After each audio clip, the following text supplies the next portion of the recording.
Ayo, my girls, guys, and non-binary pals. Let's get ready for some ice skating. Bowels. Brawls. No. No. No. Can we not? Can we not what? Have that as the opening? That was dumb. Okay, take two. Take two. Alright. Ayo, my mates, what's cracking? What's pop-a-lockin'? What's crack-a-lackin'? What's school-lashin'? What's going on, bros? Oh, you were complaining about your closing. What went bad? Oh my god. Okay, this is supposed to be an ice skating episode, but this is a rant episode. So, everything bad that could have happened literally happened. So, the first thing that happened is this girl, okay, this motherfucker, that's her name now. She like texted me the night before and she's like, "Can you cover my clothes?" And I'm like, "Because I want money." I'm like, "Sure, okay." And she's like, "Yeah, I'm actually quitting." Ha ha ha. And I'm like, okay. And she's like, "It's okay, you don't have to cover it. I want to screw my boss over anyway." And I'm like, "Bitch, what?" And then I was like, "I don't want to be a part of this." And she's like, "No, you got to do it." And I'm like, "Okay, I'll do it." And then literally 2 hours later, she did this whole rant to our group chat and was like, "The boss was talking shit about me to this other person. I don't like that, so I'm quitting," and yada yada. Anyway, so I went there to work my shift, and it's Labor Day weekend. It was Saturday of Labor Day weekend, and it was pretty sunny. And so the weather, it was just really fucking busy, and it was my first shift alone. It was absolutely crazy.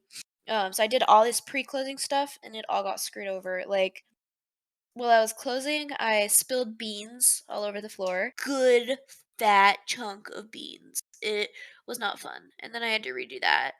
And then I cut my finger on the espresso machine while I was cleaning it, and it literally was bleeding for like an hour. It would not stop bleeding. Couldn't find the band-aids either. Like, we have two different stands.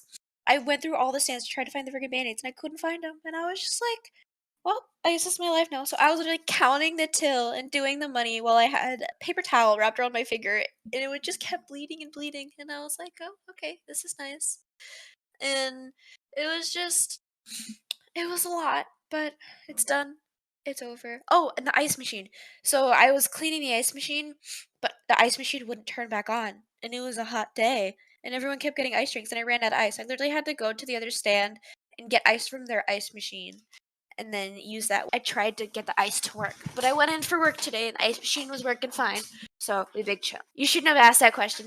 It was a very long answer. If you don't complain about work, are you really doing a job? That's true.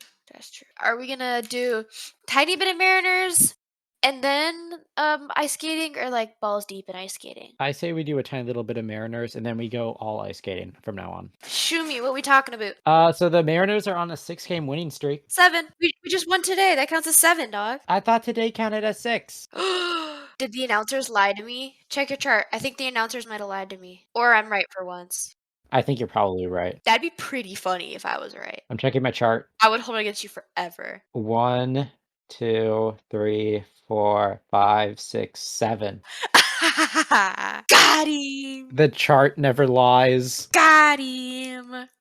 Yeah, but 7-game winning streak. We are on crack cocaine, and I am here for it. But I mean, they were against really bad teams. Cleveland's top their division, dog. They're atop the AL Central. I don't think that's an accomplishment worth celebrating. So what? That was so funny where the dude punched his hand into the ground and broke his hand because of the homer. I didn't watch that game, but I saw that video and I was like, that's so fucking funny. Sam Haggerty's Spider-Man catch will live rent-free in my mind. Oh, yeah. It wasn't even a catch because he hit the ground to let go of the ball. Imagine if he held onto the ball. It would go down in baseball history, or at least Mariners history, as one of the greatest catches of all time. Yeah, no, literally. Dude, like, how far into the netting was he? Like, a few feet? That was bonkers. Not gonna lie, I thought the netting was gonna break. He's not, like, a stick man, but he's not, like, Castillo either. Like, Closer Castillo. Closer Castillo, he's special. Dude, he has so many ticks. Usually before all the pitchers pitch, they have, like, 2 things, like, they touch their hat. I counted one time, it was, like, 27 or something.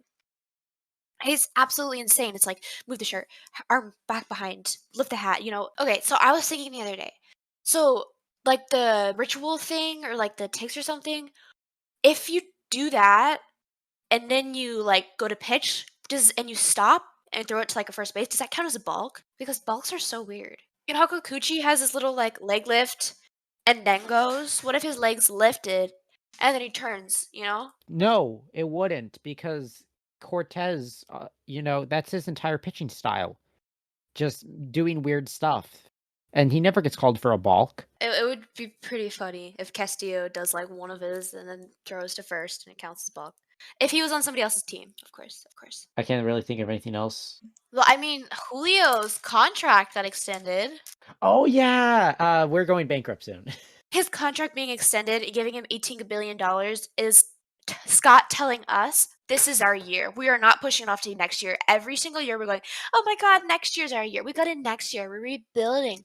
But here we are doing it. This is our year. We are going for it. We are going to go in the playoffs. Oh, we are going to go to the playoffs game. That's what's going to happen. I'm going to waste all my money and it's going to be great. I'm also gonna go to the playoffs game. Yeah. If we host, I'm going to the 3rd one. The third one. Okay, that's fair. I was thinking about going to both the first one and the 3rd one, but I don't think I would have enough money for that. Yeah, gotta just be built different, dog. I know. So now, in order to go to a playoff game, I need to hope that the Mariners lose one of them. Well, I mean, it's still the beginning of September. Okay, wouldn't it be really funny if we passed Houston? There's no way we can pass Houston. It'd be pretty funny. It would be funny. We should totally do that 100%, and that's what I think we're gonna do. Only way it would happen if Houston collapses because we don't play them for the rest of the year. Since I have no thoughts and my head is empty, is it time to talk about ice skating? Yes. Okay. Buckle down, bitches. I don't know how in depth I want to go here because the whole thing about ice skating right now is the Chuparitse drama and then the drama of the last Olympics. So what I'm gonna do is here I'm gonna cover some of that, a teeny tiny bit of men's like Olympics ice skating, like the differentiation of like the subgenres of ice skating, and then like how ice skating like originated. So we're gonna start out originating because time works like how time works. So ice skating started about 4 or 5 thousand years ago. The first ice skates were literally just like animal bones and leather like had around the feet. It was special. And they also used metal poles to like help pull themselves like across the ice. It was just to get across lakes or anything. Instead of pushing with their legs, they would just ski on ice. Yeah, on John, literally very fun. That was the Finnish people, and then in 200 AD, they decided to use like copper and actually get like blades, and attach it to the underside of other shoes. That was how it like originated. We are going to jump all the way to the 1800s. There was a Philadelphia man who made ice skates with steel, and he made the whole thing with steel, and then got like an actual like boot to make an actual ice skate instead of having just like a blade that you hook around your foot or just hook on to another pair of shoes. Wait a minute. So you're telling me strapping a metal blade to your foot came before attaching the metal blade to a shoe? Well, more like copper blades, but yes. Copper is a type of metal. You'd be right. You'd be very right. Just put it on the bottom of leather shoes instead of like real like boots ready for it. Oh, so it was like a strap on. Yes, yes. You just take the blade and slide it on like a slipper. We're gonna jump really far again. The first International Skating Union was founded in the Netherlands in 1892. In there, it just started out with like half rotation jumps. And then it was just like half rotations and like single rotation jumps. So it was still very elementary. And then they did just like 1 foot spins and stuff like that. And then as the years developed and everything, it went into this big full blown sport. And as we see in the Olympics right now, so that's like the tiny little bit of history section. And now I'm going to go into like the Olympic section. So for the Olympics, you have ice dance, which it's moves. There's no jumps. Sometimes there's spins. Well, ice dance in the Olympics is pairs. You can also do like solo ice dance and such, but they don't do that in the Olympics yet. And then you also have pairs, where is you have the man and the woman, and then they jump and spin, sometimes together, sometimes they do things apart. And then you have men's singles and ladies singles freestyle. So I spend a lot of my time watching the women's and the men's. I don't watch pairs or ice dance very much because I don't have that much free time in my hands. For the pairs one, where it's like the man and the woman, could it be like two men and two girls, or does it have to be a man and a woman? Blades of Glory is false. I have no idea what that means. You don't know Blades of Glory? Okay, everybody, you need to go watch this movie. It's called Blades of Glory. It's Will Ferrell and the one dude from Napoleon Dynamite. I don't know the exact rules. I could pull it up later because I know there is one non-binary person and then a woman who compete. I don't remember exactly who they compete for, but the ISU is getting a lot more open-minded about everything. But I don't think there can be a Blades of Glory scenario. So Blades of Glory is this awesome movie where two hilarious comedians, they got in a fight. They both do pairs. And so then the ISU kicked them out and they couldn't compete. So they're like, what if we skate with each other? And it's this whole thing. It's absolutely hilarious and one of the best ice skating movies out there. Recommend everybody watch that. It is awesome and terrible. Before I go into the Eteri drama, I'm gonna do just a tiny little bit on men's because I can literally talk about the Eteri drama for hours. People have literally asked me to put them to sleep, and I talk about the Eteri drama, and they go to sleep. That happened once, and I was like, I know I talk a lot, but like that's pretty rough, dog. Anyway, so men's ice skating these days is very much on the quad revolution.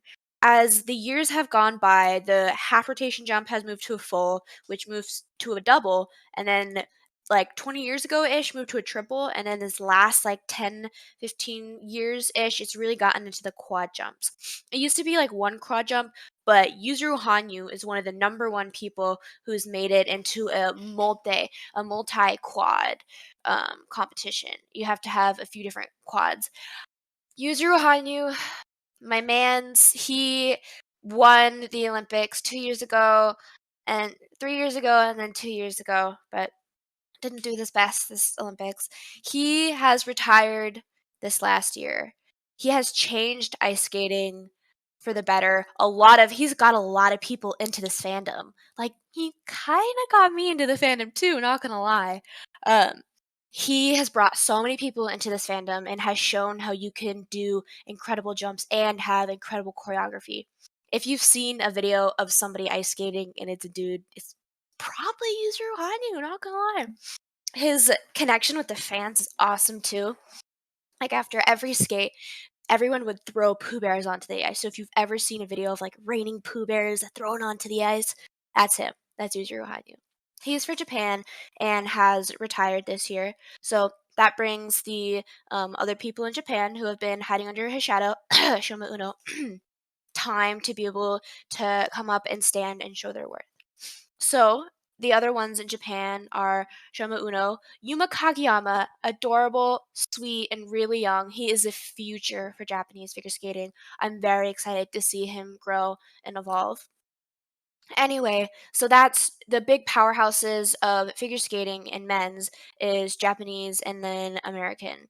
So the person who won this last Olympics, Nathan Chen, absolutely incredible. Because a lot of things about ice skating, everyone's like, "Oh my god, it's so girly, it's too feminine." Nathan Chen proves that it's not just that. Like, look at his Rocketman program. I have watched that Rocketman program so many times. He's really, really good at doing those jump combinations and like one of his best is if I remember correctly, a quad lutz triple toe, just having the quad triple combination. So when you have your jumps, you can have them by themselves, or you get a bunch more points if you have them together, because you get the points of them together and then like the difficulty. Anyway, Nathan Chen is really good at that. And then also now we have Ilya. He is our brand new kid who is trying a quad axle. So the one jump, all the jumps have been landed for quads except for a quad axle. An axle has an extra half rotation. Yuzuru Hanyu was trying his best to land the quad axle in this last Olympics. He put everything out on the line for that. But Ilya Malinin, he's landed a few quad axles on video and has put them on Instagram and everything. So Ilya is the future for our men's skating. Better watch out for that name. He is definitely going for the gold. All right.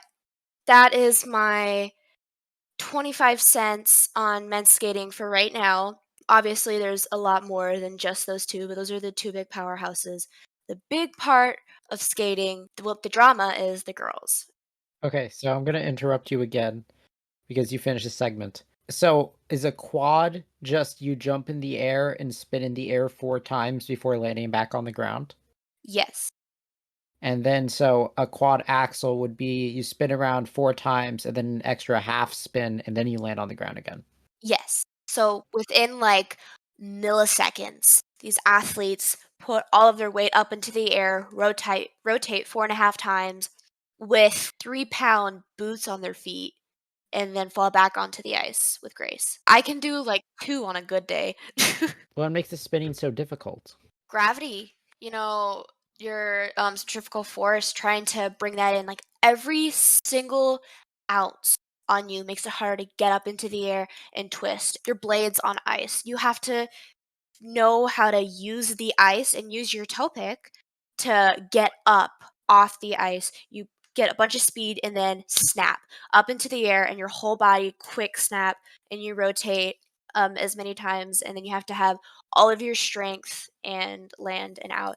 If I remember the stats correctly, when you do a quad, you have to land with 4 times your weight and strength. It's just absolutely insane. So what you do is you get a running start to get acceleration, and then you jump into the air, and then you make yourself as small as possible to spin around quicker, and then you land back down. Yeah, except you have to do that while music's playing. It has to do exactly what the music's doing. Your costume has to look perfect and can't be shifted, and also you have to have a bunch of other elements So you have to spin in time with the music? to get extra points. There's a whole different scoring system. You have your technical score, which is the jumps and spins, and then you have your artistic score, which is how you connect to the music and how you move everything along better. So if you land at the same time that like the beat drops in a song, you get extra points. So it's all about incorporating what you're doing to the music. It's not just music program, they're together. Like I make my own programs and I listen to the song like 10 times before. I have to know every single word of the song, every single beat of the song before I even start making a program. You're trying to tell the song's story. Everything needs to be lined up to the every beat of the song. So what I'm hearing is you can't pick Dragon Force as your music. I don't know what that is. They play music at like 250 BPM. I mean, you could. It would be a lot. But I mean, there are some, not like hard metal, but there are some kind of rocky-ish songs and stuff. Like, I mean, in my last program, St. Bernard, there was one moment where I went absolutely crazy. And I mean, if you move your arms really fast, you might be able to, but that'd be a very tiring program to get it to work together like that. So what you do is you edit like a medley of songs and then you plan a dance around the medley and then they score you based not just on how technical it was but also how well in time you are with the music. Yes, not directly how well you are in time with the music, just how well, yeah, how well you match with the story. It has to look good. They have to complement each other. So, like, say you don't have to have your arm move at the same time or something. You can have it the opposite. It's just they have to merge together and be like one good piece of art. And actually, the scoring is really fucked up. If you do anything wrong, the judges will get pissed. Like, if you have a tattoo, they'll get pissed and give you lower points. What? On God, yeah, literally, my shoulder tattoo. I have to try my best to cover it when I compete. That seems like discrimination. Yeah, you see how many figure skaters are white and Asian? Yeah, it's a fucked up sport, dog.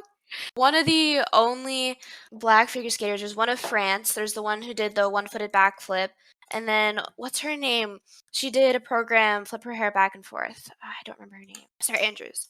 That was Sarah Andrews for America. There's not that many. It's a very pay to win and perfectionist sport. Like if you wear an outfit or a dress or something that doesn't quote match your program quote, they'll give you points down. Anything. And don't even get me started on paying to win. Wait, so what if the judge disagrees with your interpretation of the song? Then you lose. What? Yeah. I mean, there's a few judges, so it depends, but like you lose. That's it. All because they have a different subjective interpretation of subjective thing. Welcome to ice skating. That's why a 9-year-old beat me. My last competition was fun. Oh my gosh, that sounds worse than like the MLB strike zone. Oh, yeah. Yeah. I know. And I'm assuming people try to bribe the judges as well. Russia, Russia, Russia, Russia. Eteri Tupanice. Perfect transition.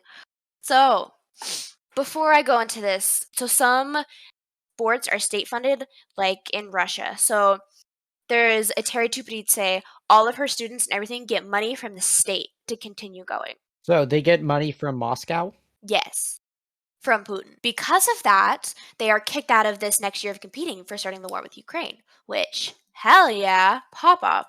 We will get into that later, how that'll affect women's figure skating, because that's really one of the big ones that they only affect. Well, they do affect ice dance, but I don't do ice dance very much. Only Terry's daughter, what's her name? Davis? Juliana? No, I don't remember her name. Anyway, back to women's figure skating. So, the big T about this last Olympics was with Kamila Valieva, Alexandra Trusova, and Anna Shirvakova. They're all coached by the same girl, Eteri Tupanice. She is this terrible woman who feeds her girls nothing. They have to eat just whey protein, and days they compete, they don't even drink water. They just put water in their mouth and then spit it out. Every ounce. Their life is managed by her. She controls their relationships, what they eat, what they drink, what they sleep, everything. It is terrible. Her reign started 8 years ago with Yulia Lipinskaya. She was the first Eteri girl. She is the most subtle of the Eteri girls. She was not as consistent, but she had an incredible program. Her Schindler's List program was one of the best programs. It was of the Sochi Olympics. That was her highlighting moment.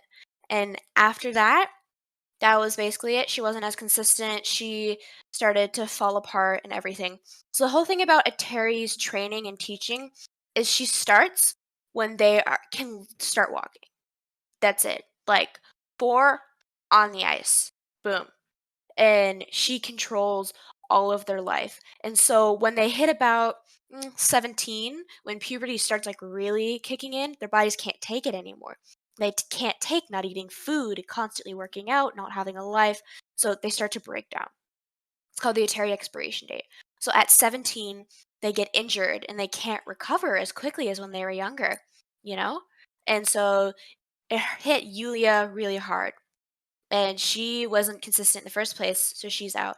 So what happened is the next youngest person in that group, Evgenia Medvedeva. She is one of the most influential women's figure skaters of all time. She won every competition for 1.5 years. She was the little sister to Yulia. They were in the same skating club. She rose up and took the spot from her. She tore it up. She was awesome. The Olympics before last, Pyeongchang Olympics, she was the favor to win it all. But this girl from Terry's camp, Alina Zagitova. So at this time, Evgenia was 17. And 17, Terry expiration date, Evgenia started having some injuries. She withdrew from some competitions at the beginning of the year, but it's the Olympics. This is it. So she fought through. She had a foot injury. She broke her foot and she was trying to recover. Rumor has it, still not doing the best. Anyway, so Alina Zagitova, hidden, she was basically in the shadows, and then she came up and did this incredible short program, and they were neck and neck. In the free skate, Alina Zagitova took it from Evgenia. Everybody thought Evgenia was going to win. But Eteri's girl, the youngest of the Eteri's girl, young and 15, took it right from her hands. Evgenia at the time was 17, and now as she grew a bit older, she tried her hardest to try and build up muscle again to try to compete, but her body kept falling apart. She retired 1 year ago, 2 years ago, but her body is so broken from Eteri's teaching, she can't even turn her back to the left. Almost every jump causes her pain, except for, I think, the Sal cow. She can't turn her back to the left because of these teachings. She had to keep working on being broken. Evgenia Medvedeva, she is an incredible figure. She is my favorite figure skater. She's my lock screen right now. I love her so much. She's gotten a lot more into shows right now and trying to build up the sport. But Eteri made her, but broke her and tore her down. So that year, right after the Olympics, there were these 3 girls in Eteri's camp that were tearing it up in the juniors. 3A. Alexandra Trusova, Anna Shcherbakova, and Aliona Kosternaya. These 3 young girls, when they came up at 15, they were tearing it up. Alina Zagitova, top of her game, boop, pushed off the podium the next year. These are one-time champions that Eteri is making. One-time champions.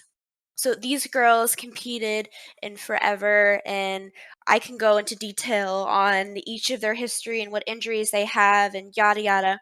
But anyway, they competed for a while. And then Kamila Valieva, the youngest. I'm fast forwarding to 2022. Kamila Valieva, the youngest of the Eteri girls, the bright new shiny one.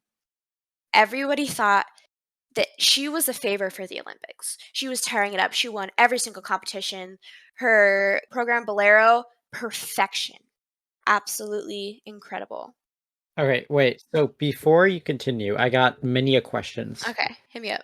So, one, if we know all of this stuff, how come she's still allowed to train? Yeah. Uh-huh. So nobody knows?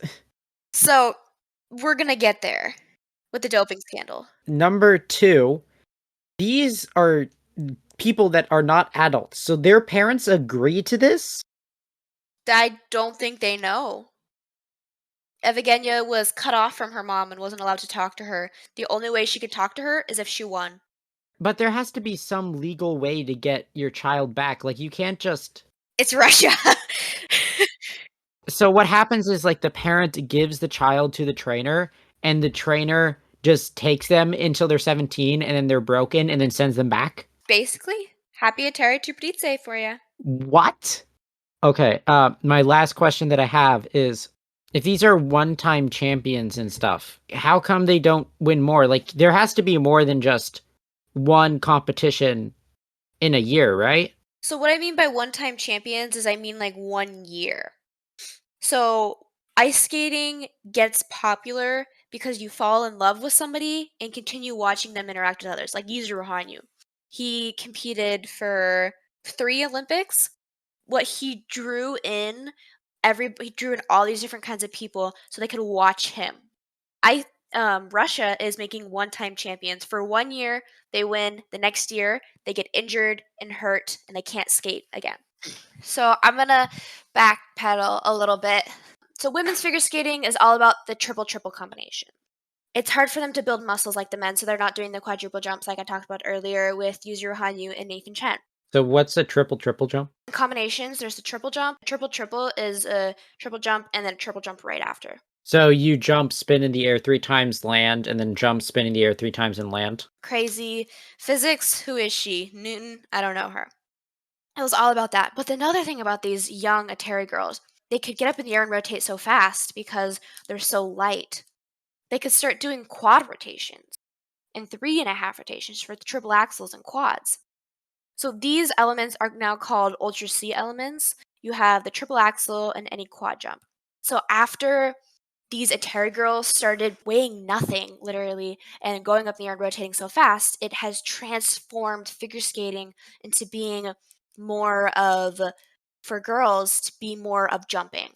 You have to focus more on jumping. So Alexandra Trusova is one of the first ones. She is the quad queen. She landed 5 quads in a program at 14 before one quad was absolutely crazy. She is the Russian rocket. She is absolutely crazy. So all of the Eteri girls have an Ultra C element. Most of them are triple axles. Like Aliana Kosternaya only has a triple axle, but Will had her triple axel. We'll get into that later. Alexandra Trusova has started this new quad revolution. And since all of the other girls weigh nothing and can rotate, it has started this new thing where they all have to do quads. But doing these fast rotations tears up their bodies even worse. So is that because you have to exert so much force in order to spin? And also to get height off the ground. It is incredibly hard to get enough height off the ground to do this rotation. Like, it took me forever to be able to actually rotate 2 rotations off the ice. I kept doing just like one. Like, you know how when you jump up off a trampoline and you can only rotate a certain amount or jump up off the ground?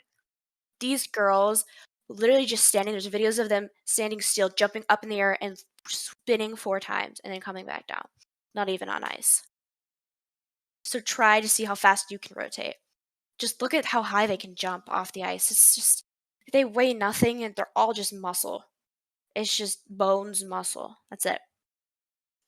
Yes, so when you have all of these quads that you have to do and prepare, it makes it harder to stay active and be on top of your game, aka the Eteri expiration date. So we're gonna move back to 2022. Kamila Valieva, she is doing beautiful quads. Her extension out of her jumps is incredible. So when you land a jump, you are on one leg and your other stays straight back. That's called the extension. She has this beautiful 90 or even above 90-degree extension. Absolutely gorgeous program. She is tearing it up. You go up to the Olympics. So Russia can only have 3 skaters. The thing about Russian ice skaters right now is Eteri Tupiditse has a monopoly over all of them. Top women skaters in Russia, there's probably I'd say 15 of them. They're all Eteris. The best skaters in the world are all Eteri skaters. There's like 15 of them, and if they could, they would pair up the Olympics and it would just be Russians. But they are maxed out to 3. So Russian test skates is when everybody showed their program and tried to get picked for the Olympics. So there's this other girl, Elizabeth Chuchumisheva. She is an older gal. She's 22. 22 is old in women's figure skating. I am wrong. I backtrack.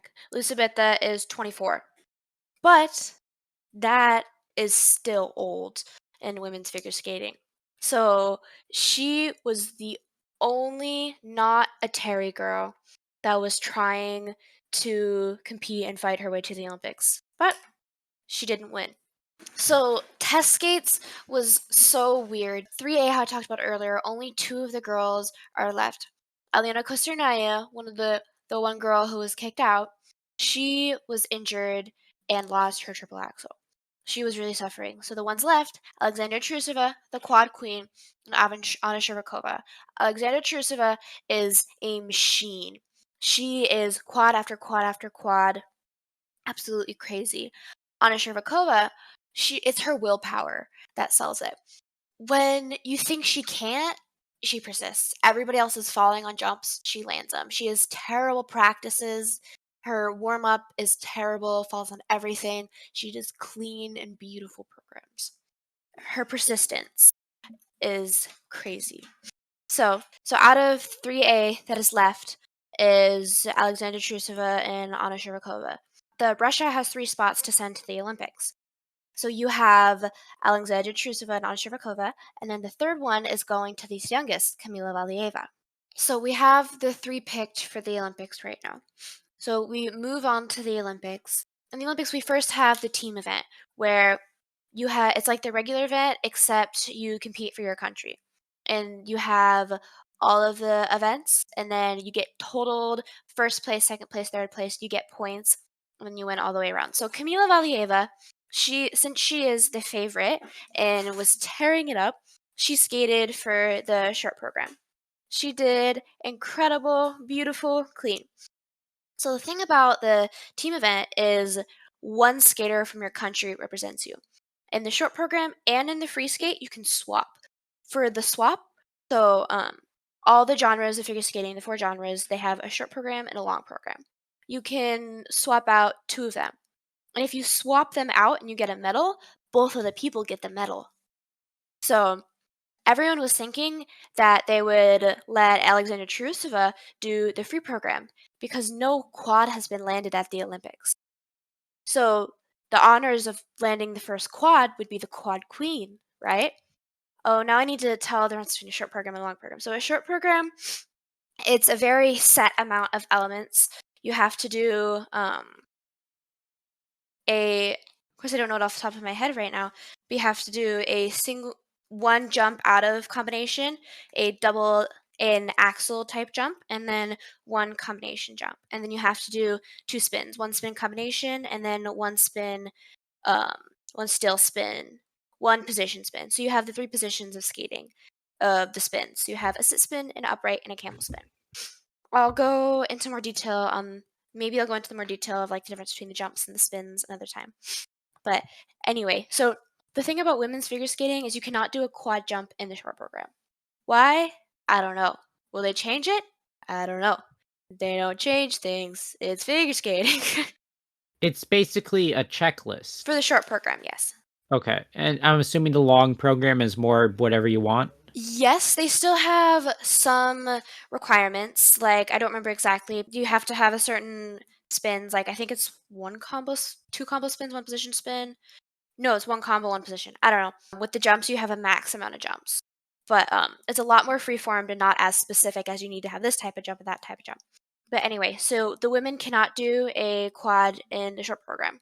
So Kamila Valieva did a short program and didn't do a quad. So you would think that Alexandra Trusova, the quad queen, would get the honors of doing the first quad in the Olympics. No.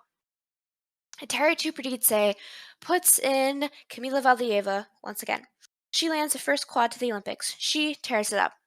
Russia won with the team event. Everybody got on the podium, but wait, the medals were not coming out. What was happening? So apparently, somebody on the Russian figure skating team was caught with an illegal substance. They didn't know who it was. They started thinking we were joking around like, ha ha ha, it was probably meth. Ha, who's the meth head? Then we started thinking, Russian figure skating, Eteri Tupridze. So, turns out Kamila Valieva was doping. She was using these medications to make it so she has better endurance, so she can train harder for longer periods of time. So there were like three different drugs found in her system. So we are thinking right now that Eteri is using those on all of her girls. So there's an investigation going on with the whole Eteri coaching staff and everything right now. But since there was the war on Ukraine, there's been a stop in that right now. As of right now, I think the skaters don't even have their team medals because it was put off. So a few days after the team event is the individual event. And everyone was like, does Camila compete? The thing is, no, she shouldn't compete, right? But she's a minor. She's 15 years old. What do you do? It's a really weird gray area. Since she's a minor, not her fault. It was Terry's fault, right? So she hypothetically, they didn't know if she could compete. They did the limbo. She went to practice ice and everything.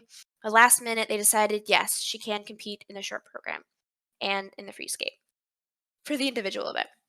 So, short program went as planned. It was good. It was a clean program, everything. But the real fun happened in the free skate. So, first to skate was Alexandra Trusova. Trusova, she's a big jumper, but she's just not very good artistically.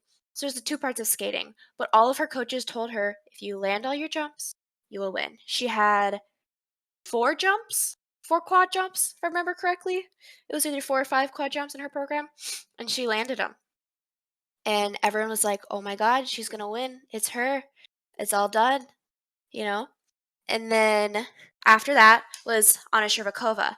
Anna Shcherbakova is the package. She has the will, the perseverance. She's got a few quads, not as many as Trusova. Like, I think she has her quad. One of her favorites is her quad flip.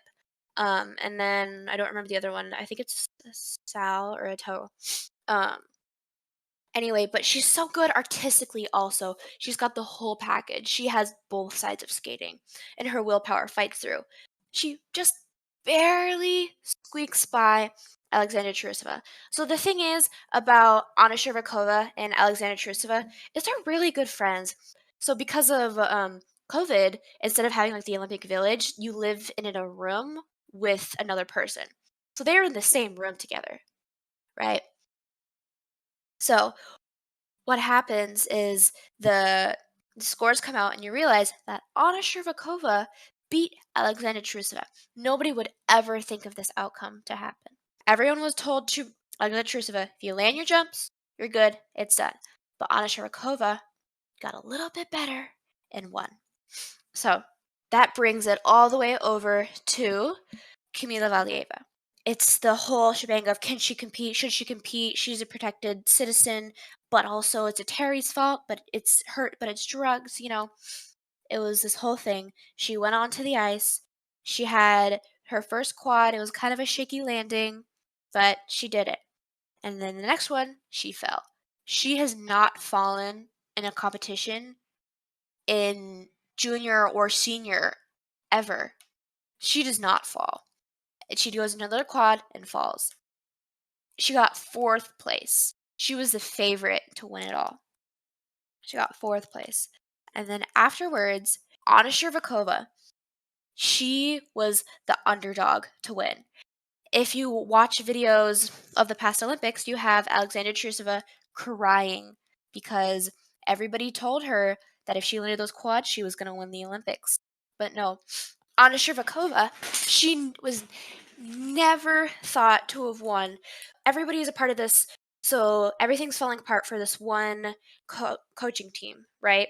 You have the Eteri coaching team, but what are you gonna do when when Alexandra Trusova is crying and screaming at people about how it's not fair and how she should have won?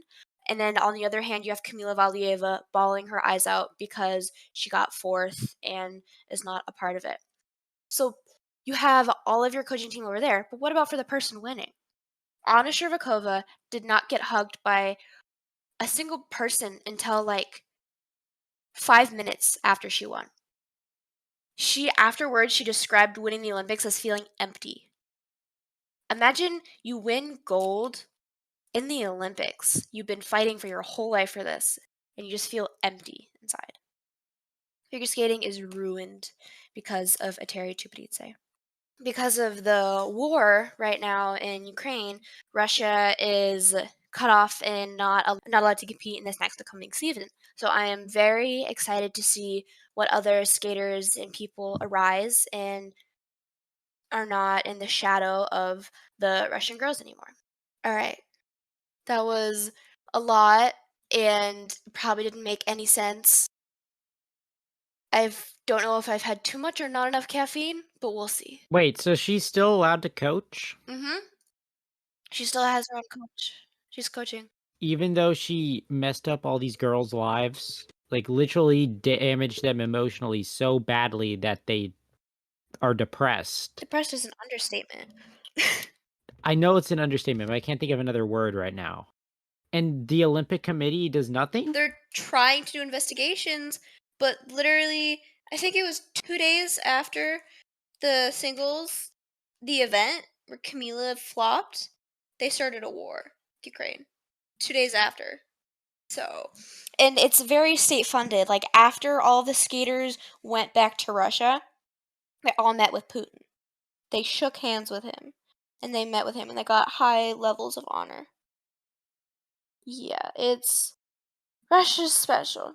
Anyway, back to Eteri. So what Eteri's doing right now, her daughter is an ice dancer. She was doing singles but then swapped over to ice dancing.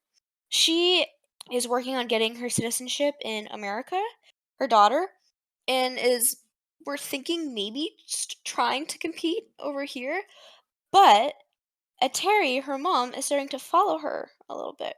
So the theories are right now, since she can't compete in Russia, what if she helps and trains people in America with the same methods? No way America would allow that. Yeah, that's what we're thinking. But like, it's a Terry to Pritze. She gets what she wants. She is working on a new rink in Russia, but it might just be a cover. But she's torn up these girls' lives, and what is she doing? Spreading more and going to more locations and building up her empire. Happy women's figure skating. And this is the sport you do by choice? Yeah. Well, I mean, I don't compete that high up, obviously. I like how freeing it is just to glide across the ice. I try not to think about how the more tattoos I get, the more the judges aren't going to like me, or if I dye my hair a certain color, then I'm going to get bad scores, or anything like that.